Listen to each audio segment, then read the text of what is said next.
Now we are going to make paper mache for our volcano. First, we will tear this apart into small pieces.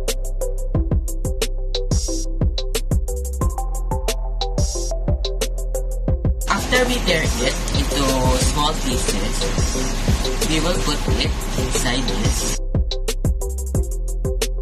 And then we are going to put water inside of this. After I tore all the paper, this is what it looks like this. And then we will soak the paper in the water for a couple hours.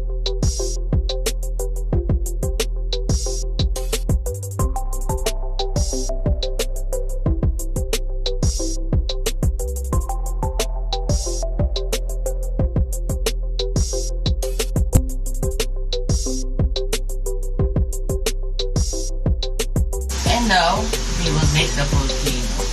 We have the paper mache and the base for our volcano. And now we will start.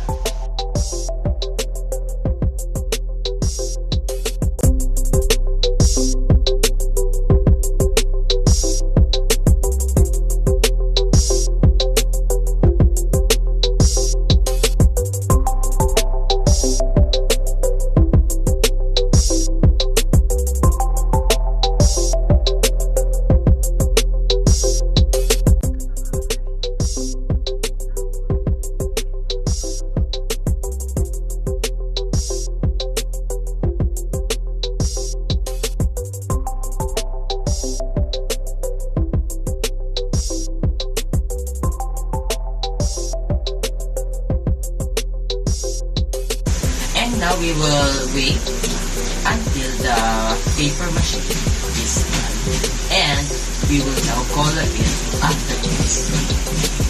And now we will now color it.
Now that the paint is dry, we will now make the explosion using this ingredient, like 2/3 cups of baking soda, 2 tablespoons of dishwashing liquid, and 10 drops of food coloring.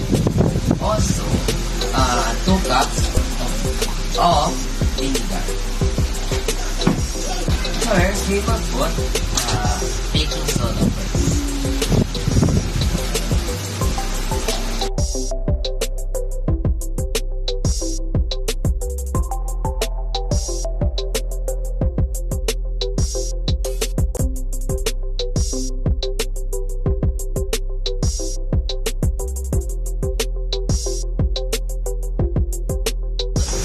The 2 tablespoons of dishwashing liquid.